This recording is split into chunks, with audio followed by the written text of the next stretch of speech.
మీ personal interviews మరియు వ్యాపార ప్రకటనల కొరకు ఈ నెంబర్ని సంప్రదించండి.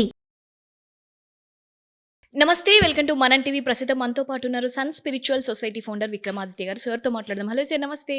సూర్యోస్మితల్లి, B12 డెఫిషియన్సీ గురించి మాట్లాడుకుందాం. ఈ మధ్యకాలంలో ఎక్కువగా వినిపిస్తుంది B12. అయితే నేను జనరల్గా B12 డెఫిషియన్సీ అనేది నాన్ వెజ్లోనే ఎక్కువ దొరుకుతుంది అనుకుంటాను. జనరల్ కూడా చాలా మంది అదే అనుకుంటారు కదా సార్. B12 డెఫిషియన్సీ కావాలంటే నాన్ వెజ్ తినండి, మీట్లోనే అంటారు. సో మీరేం చెప్తారు? ఇప్పుడు మ్యాక్సిమం నేను 2013-14 తర్వాత నాన్ వెజ్ వదిలేశాను. 2013 సబ్జెక్ట్ నేర్చుకున్న తర్వాత నాన్ వెజ్ వదిలేశాను పూర్తిగా. అంటే ఇప్పటికి 10 years. అంటే మీరు అంతకుముందు తిన్నారా సార్? నాన్ వెజ్ తిన్నాను.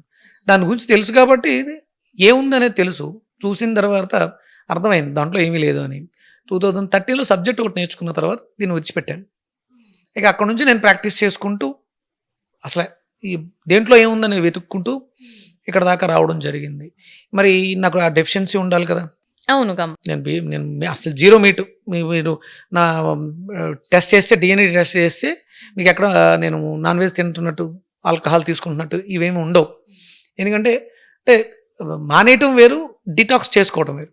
ఈ 10 ఏళ్లుగా నేను విపరీతమైనటువంటి వెజిటేబుల్స్ ఎక్స్పెరిమెంట్స్, కాయగూరలతో చాలా ఎక్స్పెరిమెంట్లు చేశాను. దాంట్లో మీకు అది ఆ డెఫిషియన్సీ ఇప్పుడు నాలో B12 డెఫిషియన్సీ ఏం కనిపించట్లేదు. అంటే B12 డెఫిషియన్సీ వల్ల కనిపించేవి ఏంటి? హెయిర్ లాసు, హెయిర్ ఊడిపోవటం, హెయిర్ గ్రోత్ లేకపోవటం, అలాగే ఫిజిక్లో ఆ గ్లో లేకపోవటం. అయ్యో, మీ ఫేస్ సార్, మీ ఫేస్, స్కిన్, మీ బాడీ టోన్, స్మెల్, కాళ్ళు, ఇవన్నీ B12 అవి ఏం లేవుగా. మీకు జనరల్ గా హెయిర్ గురించి కూడా అడిగి ఉంటారు సార్. అంటే అంత థిక్ హెయిర్, అంత మంచిగా బ్లాక్ గా. అంటే మీరు జనాల్ని మనం చీట్ చేద్దామా, నేను హెన్నా వాడతాను. అంటే నేను సొంతంగా తయారు చేసుకుని, అంటే నాకు చిన్నప్పుడే వైట్ హెయిర్ వచ్చింది. దాని కొంచెం రీసెర్చ్ చేస్తున్నాను బ్లాక్ అవటానికి. కానీ ఆ థిక్నెస్ అయితే ఉంటుంది. థిక్నెస్ ఉండే కొలది ఇంతకు ముందు కన్నా బాగా థిక్నెస్ పెరిగింది. నేను ఒక ఫార్ములా కనిపెట్టాను, నా మీద ప్రయోగం చేసుకుని బాగుంది, అది వర్కౌట్ అయ్యింది. గ్రోత్ బాగా పెరిగింది. ఏజ్ తో సంబంధం లేకుండా గ్రోత్ వస్తుంది. ఇక బ్లాక్ అనేది మారాలి, టైం పడుతుంది. అంటే 20-25 ఏజ్ వాళ్ళకి ఇక్కడ బాల్ హెయిర్ వచ్చేస్తుంది. మీరు 50కి దగ్గరలో ఉన్న అసలు థిక్ హెయిర్ సార్ మీది, చాలా మంచిగా ఉంటుంది. దాని మెయింటెనెన్స్ కంపల్సరీ. ప్రతిరోజు నేను వాకింగ్కి వెళ్లే ముందు ఆయిల్ పెట్టుకుని వాకింగ్కి వెళ్ళిపోతాను. కంపల్సరీ ప్రతిరోజు ఆయిల్ పెడతాను, అప్లై చేయాలి కంపల్సరీ, అవసరం, అందరూ కూడా చేయాలి అది. తర్వాత న్యాచురల్ కుంకుడుకాయ షాంపూ తోటే డ్రై వాష్ చేస్తాను. Daily wash. కొంచెం ఒక 20 ఏళ్ళగా నాకు డైలీ వాష్. నేను హెయిర్ వాష్ చేయకపోతే ఉండలేను. ఇప్పుడు కూడా కుంకుడుకాయలు వాడుతున్నా. ఇప్పటికీ కుంకుడుకాయలు వాడుతున్నాను. అయినా సిల్కీగా ఉంటుంది, స్మూత్ గానే ఉంటుంది, చాలా బాగుంటుంది. No problem.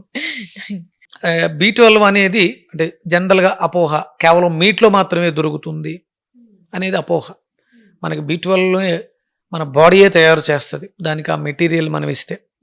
న్యాచురల్గా కూడా మనకి ఇప్పుడు మామిడి టెంక జీడిలో B12, విపరీతమైనటువంటి B12 దొరుకుతుంది. ఇప్పుడు అంటే B12 మీట్లో ఉంది, వాళ్ళు పచ్చిమీటి మీద చేసి ఉంటారు, కర్రీ మీద చేసి ఉండరు.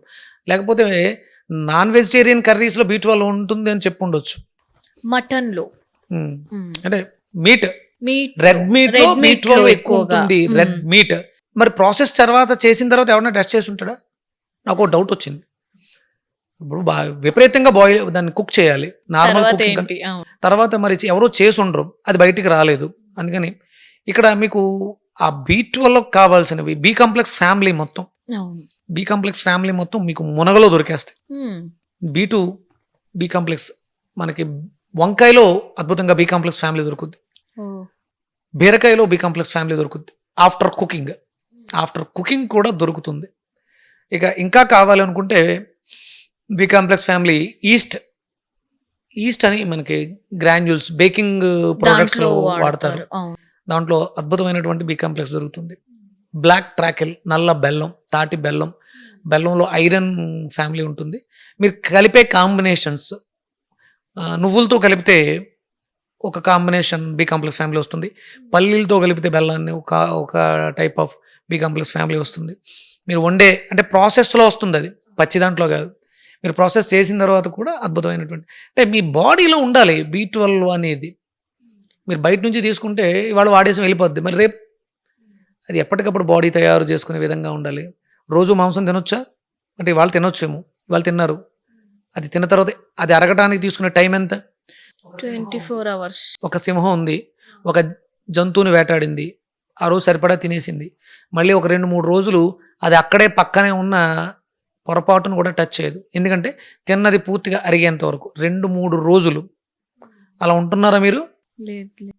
ఇవాళ మధ్యాహ్నం తిన్నాం, ఇవాళ నైట్ తిన్నాం, రేపు మళ్ళీ మధ్యాహ్నం తిన్నాం, రేపు నైట్ తిన్నాం, ఇలా తింటూనే ఉన్నాం. దానివల్ల ఆరోగ్యం పూర్తిగా పాడైపోతుంది. రెడ్ మీట్లోనే దొరుకుతుంది అనుకుంటే అపోహ. మీకు వెజిటేరియన్ జంతువులు బలహీనంగా ఉంటాయి, B12 డెఫిషియన్సీ తోటి ఉంటాయి. అవును. నాన్ వెజిటేరియన్ యానిమల్స్ విపరీతమైనటువంటి బలంతో ఉంటాయి, B12 తోటి ఉంటాయి. అవునా? సింహం అవును. బలంగా సింహం ఉంటుంది, బలం. చాలా బలంగా ఉంటుంది. సింహం కన్నా బలమైన జంతువు లేదా? ఆ. వెజిటేరియన్ ఆ. లేదా జనరల్ గా సింహమే అంటారు కదా. కదా? ఆ. ఏనుగుకి ఎదురుకుండా వెళ్ళి ఫైట్ చేయమని సింహం లేదు. అది వెజిటేరియన్, చెరుకు గడలే తింటుంది. మరి దాని మాంసంలో B12 ఉంటుందా ఉండదా? దేంట్లో సార్? యానిమల్ మీట్ లో అది వెజిటేరియన్ కదమ్మా. సింహం నాన్ నాన్ వెజిటేరియన్, వెజిటేరియన్. దాంట్లో B12 బాగా దొరుకుతుంది. ఎలిఫెంట్ లో B12 డెఫిషియన్సీ ఉండాలిగా. ఉండదు, కానీ అది బలంగా ఉంటది. అంటే మనం తినే ఫుడ్ కాదు, మన ప్రవర్తన, మన ఆహార్యం, ఇదే మన B12 తయారీ. మనం దాని గురించి ఆలోచించట్లేదు. ఎప్పుడు ఎవడు సంపాదిస్తాడా, ఎవడు కడతాడా, వాడిది ఆక్రమించేద్దామా అనుకుంటాం. మన బాడీకి అవకాశం ఇవ్వాలి, ఉమ్. సెల్ఫ్ ఇమ్యూనిటీని డెవలప్ చేసుకునే అవకాశం శరీరానికి ఇస్తే శరీరం తయారు చేస్తుంది. ఇవన్నీ ఎక్కడున్నాయి? B12 ఉంది. B12 తింటేనే B12 డెఫిషియన్సీ తగ్గుద్ది అన్నప్పుడు ఒక పసిపిల్లాడు, అప్పుడే పుట్టిన పసిపిల్లాడిలో B12 డెఫిషియన్సీ ఉంటే నువ్వు మాంసాన్ని జ్యూస్ చేసి పట్టేస్తావా? లేదు. తల్లి పాలలో ఉన్నటువంటి పోషకాలతో వాడు B12 వృద్ధి చెందుతుందిగా. అంటే ఇప్పుడు అంటున్నారు కదా సార్, పెరుగుతున్న కొద్దీ ఏదైనా డిసీజ్ సంథింగ్ ఏదైనా వస్తే B12 డెఫిషియన్సీ అది ఇది అనేసి ఈజీగా చెప్పేస్తున్నారు కదా. అదే బ్రో, మీరు పుట్టిన వెంటనే బిడ్డలో B12 డెఫిషియన్సీ ఉంటే ఏం చేస్తారు? ఉమ్. ఒక బేబీ బోర్న్ అయిందమ్మా, B12 డెఫిషియన్సీ వచ్చింది, దానికి మీటైన సొల్యూషన్ లేదులే. అలా అని చెప్పేసి high dose injections, high dose medicines ఇస్తే బేబీ బతుకుద్దా? లేదు. తల్లి పాలలో ఉన్నటువంటి పోషకాలతో తను తయారు చేసుకుంటుంది. అప్పుడు తల్లికి మనకంటే ఆయుర్వేదం ఏం చేస్తుందంటే తల్లికి ట్రీట్మెంట్ చేస్తుంది. తల్లి తినే పదార్థాలు బాగుండే విధంగా, పోషకాలు ఉండే విధంగా తల్లిని ట్రీట్ చేస్తుంది. తల్లి పాలలోంచి పోషకాలు వస్తాయి. అప్పుడు B12 ఎక్కడి నుంచి వచ్చింది? ఉమ్. పాలలో వచ్చింది. పాలల్లో నుంచి. అవును. ఆవిడకేమీ నాన్ వెజ్ పెట్టాల్సిన అవసరం లే. ఆవిడ ఆరోగ్యకరమైనటువంటి నువ్వులు, బెల్లం ఇలాంటివే పెడతారు పథ్యాలు. అవును. ఇప్పుడు ఐసీయూలో ఉన్న పేషెంట్ ఉన్నాడమ్మా, బలహీనంగా ఉన్నాడు, డాక్టర్లు మాంసం పెడతారా? లేదు లేదు. ఆపరేషన్ అయ్యింది వెంటనే ఇమీడియట్గా మాంసం పెడతారా? ఫుడ్ అయితే పెడతారు. మరి అది అక్కడ ఆ డెఫిషియన్సీకి ఎందుకు స్ట్రాంగ్ ఫుడ్ పెట్టరు? ఉమ్. అంటే లోపల ఒక సిస్టమ్ ఉందని వాళ్ళకు కూడా తెలుసు, ఇది అందరికీ తెలుసు, కానీ మనం వాదిస్తాం, మూర్ఖత్వంగా వాదిస్తాం, మొండిగా వాదిస్తాం. ఉమ్. మన శరీరానికి ఆ స్పృహనిద్దాం, ఆరోగ్యకరమైనటువంటి పోషక విలువలు ఉన్నటువంటి ఆహారాన్ని భుజిద్దాం, శరీరాన్ని పుష్టిగా పౌష్టికంగా తీర్చిదిద్దుకుందాం, ఆరోగ్యంగా ఫ్లెక్సిబుల్గా. మంచిగా వెజిటేబుల్స్ జ్యూసెస్ తీసుకుంటూ. రా వెజిటేబుల్స్ కానీ రా ఫ్రూట్స్ కానీ అవసరం, పర్యావరణానికి అవసరమే, మనకి అవసరమే. నేను బాగుంటే నా చుట్టూ ఉండే వ్యవస్థ బాగుంటుంది. కేవలం నా ఒక్కడి కోసం, నేను నా రుచి కోసం, నోటి కోసం పాడు చేసేసుకుంటే నేను పాడవుతాను, సమాజాన్ని పాడు చేస్తాను.